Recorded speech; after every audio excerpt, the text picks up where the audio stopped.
Olá a todos, sou Ansel Lankman, perito, engenheiro responsável pela Lank Engenharia, um escritório especializado em perícias em condomínios. Hoje nós temos aqui o prazer de receber novamente o Antônio Gralho, o Toninho, da Bussolete Síndicos Profissionais. Prazer. Toninho, obrigado por ter voltado ao nosso programa.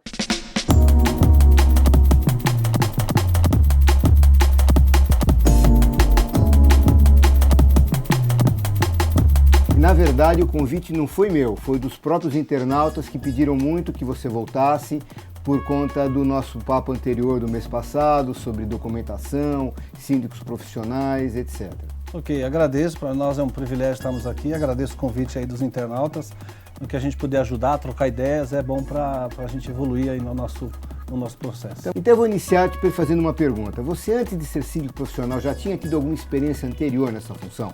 Já, eu trabalhei 17 anos em 3 administradoras. Uma delas trabalhei 14 anos, depois de uma outra trabalhei 3 anos, e aí fiquei numa outra 3 meses, e aí foi quando o Aldo, que é o dono da Bussolete, me convidou para trabalhar com ele. Então eu acompanhei muitos síndicos, que naquela época não existia síndico profissional, né? Começou a existir ainda há uns 10, 12 anos atrás, começou essa influência no mercado, mas eu trabalhei 17 anos em administração, acompanhei muitos síndicos aí nos seus ofícios do condomínio. Você acha que hoje, com toda essa movimentação que a gente tem, com o nível de responsabilidade que um síndico tem, com tudo aquilo que ele tem que responder pela função, você acha que hoje ainda há espaço para um síndico não profissional? Então, desde que ele tenha know-how para isso, desde que ele tenha tempo para isso, desde que ele tenha ciência das responsabilidades civis e criminais. Hoje a lei mudou muito, né? Antigamente você via um condomínio como uma pessoa física, né? Hoje não, a lei mudou muito e ela está cada vez mudando mais, né? Que nem o ex-social que saiu agora. Então você tem que ter muito conhecimento, você tem que ter muito respaldo. Então, por isso que o mercado de síndicos profissionais está crescendo muito, porque muitos condomínios, muitos moradores não querem assumir isso que eles chamam de bucha, né? Então eles querem ficar na cobrança ao invés de ficar sendo cobrado. Então o mercado está tendendo para não ter moradores como síndico. E nós conversamos no outro programa sobre a diferença entre um síndico profissional e um síndico que apenas recebe para exercer a função. Não é a mesma coisa. Não, não é, né? Porque o síndico morador, apesar dele ter a isenção dele ali, alguns até abrem mão disso. Eu, quando trabalhei na administradora, eu vivi isso. Alguns síndicos não queriam ter a isenção para justamente não ser chamado de funcionário. Eu pago para você ser síndico. Isso é o que a gente ouve muito. Nós, como prestador de serviço, a gente entende essa frase, né? Mas alguns síndicos moradores, eles acham que eles estão mais acomodados. Os síndicos moradores eles acham que tem a liberdade de sair executando. E a gente pega situações aí de síndico morador que fez muitas coisas por não ter conhecimento, por achar que tinha que fazer, sendo que, na verdade, ele deveria ter um respaldo ou de um perito, ele deveria ter o respaldo ou de uma assembleia, e aí é onde ele sofre uma sanção, de uma notificação, de uma cobrança judicial. Então, é muito perigoso ser síndico morador não conhecendo os fatos. Você falou em assessoria de um perito, né? Eu incentivo muito os síndicos a requerer o trabalho de peritos, que não precisa ser eu, mas alguém que tem essa função, para auxiliá-los na parte técnica. Eu uso até uma frase, eu vou ser os seus olhos do ponto de vista técnico, né? Você acha que isso é uma tendência? Sim, deveria ser, né? O síndico ele deveria ter o seu respaldo, né, por trás, ele deveria ter alguém com conhecimento para assessorá-lo. Então, o síndico que busca isso, ele está buscando uma tranquilidade na gestão dele.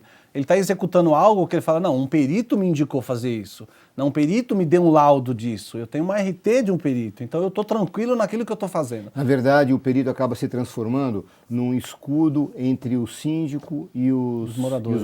Isso, é uma defesa do que ele se aventurar. Não, vou fazer porque eu sei. Eu estou no mercado há 10 anos, eu sei como é que faz. Não, as leis mudam, né?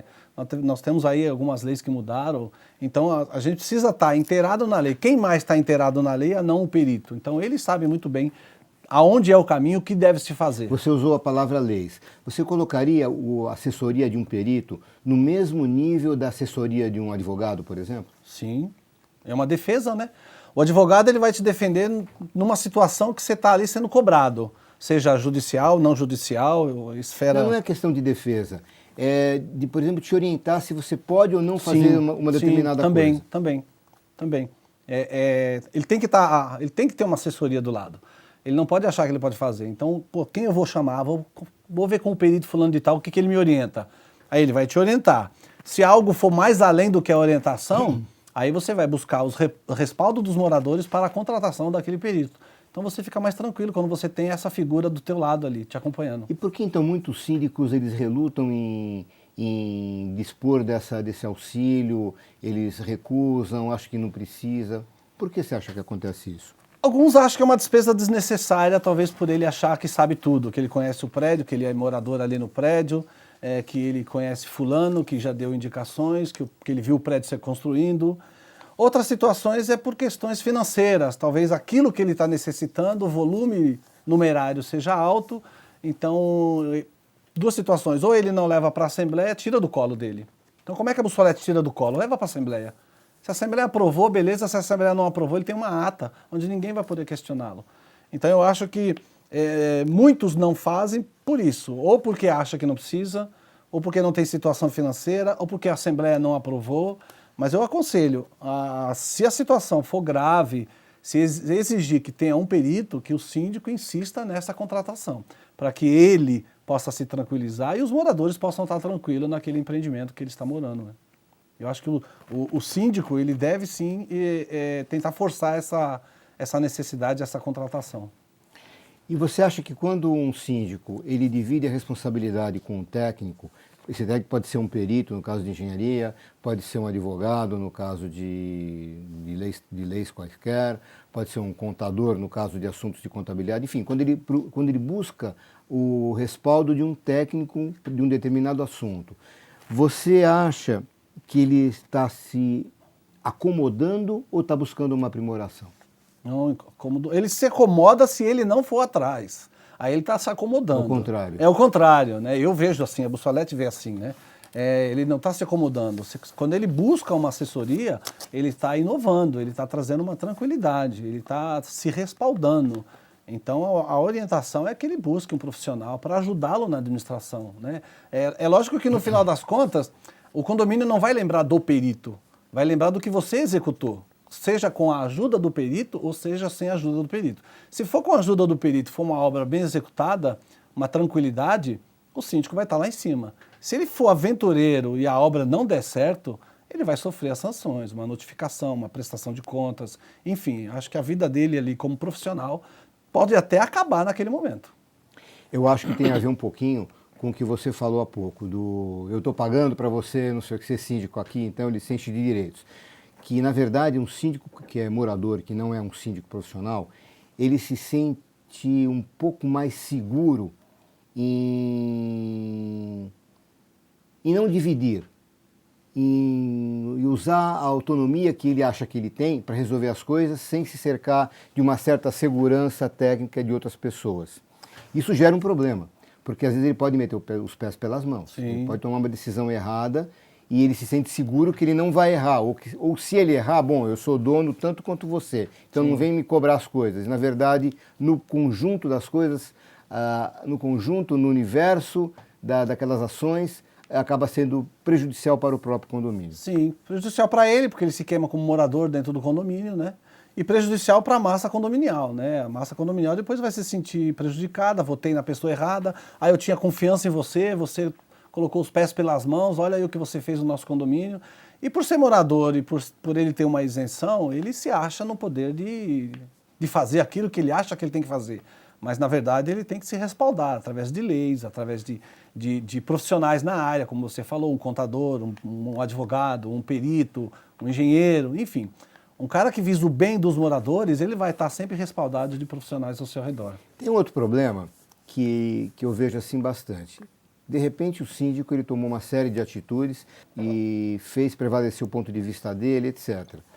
De repente ele criou um tal clima ruim para ele com relação a outros condôminos, você passa assim, pô, você quer morar num lugar, você vai viver num lugar que as pessoas não olham na tua cara, te viram, não sobem no elevador com você, por conta de uma função.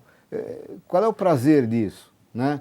E a verdade é assim, se ele tivesse o respaldo de um técnico, ele poderia, entre aspas, jogar a culpa em outra pessoa, falar assim, olha, eu tomei a atitude que você não gostou, que talvez eu também não gostaria se estivesse no teu lugar, mas a gente tem um respaldo, a gente tem um argumento técnico que me fez tomar aquela decisão.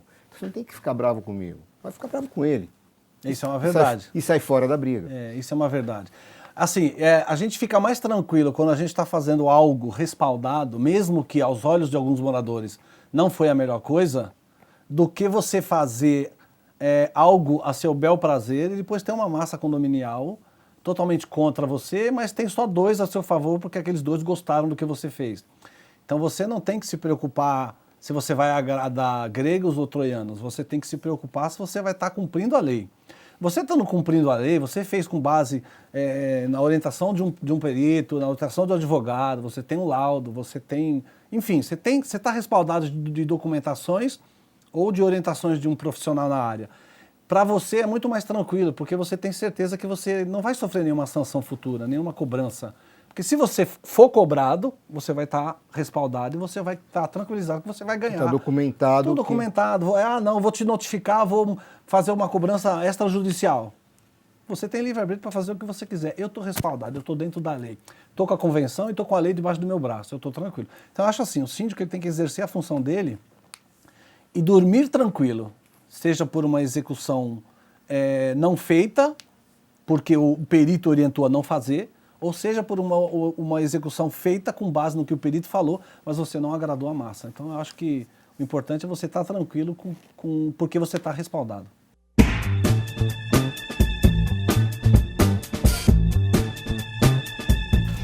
Vamos à pergunta do internauta de hoje. A pergunta vem de Campinas, da Roberta Campos. Ela diz o seguinte: Ansel, sou síndica do prédio que moro, mas depois que me tornei síndica profissional, não consegui implantar coisas que aprendi e não fazia antes, principalmente com relação à manutenção preventiva. Como convencer essa gente que os tempos são outros? Roberta, você está numa encruzilhada, né? Você quer responder?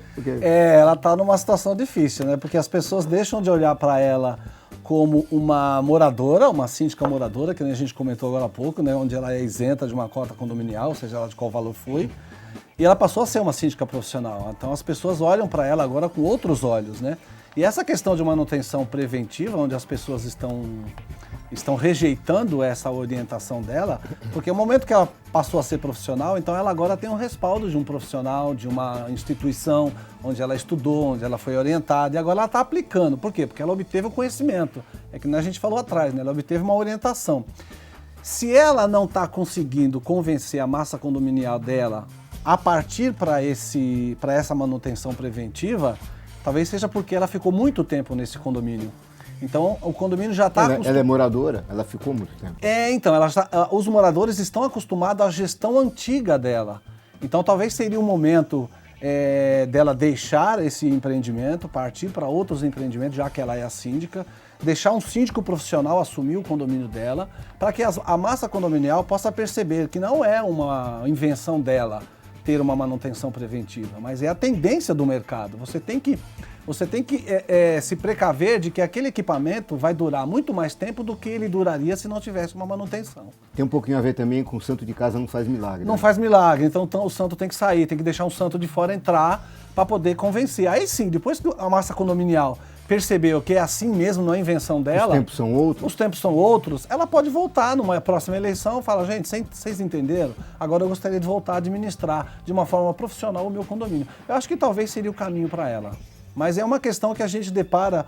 como é o nome dela mesmo? Roberta Campos, de Campinas. Roberta, é uma questão que nós, síndicos profissionais, também passamos. Alguns condomínios, por questões financeiras, não querem fazer manutenção preventiva. Então, um equipamento, ao invés dele durar 1 ou 2 anos, ele vai durar 6 meses, ele vai durar alguns dias, né? Dependendo do equipamento, é claro. Mas uma manutenção, você gastando mensalmente aquilo, você está garantindo uma vida mais útil do que você daqui 6 meses ter que gastar R$2.000 porque você não fez a manutenção preventiva. Isso eu vivo em alguns condomínios, eles não querem gastar, eles só querem gastar na ocasião. Quando o portão quebra, chama alguém.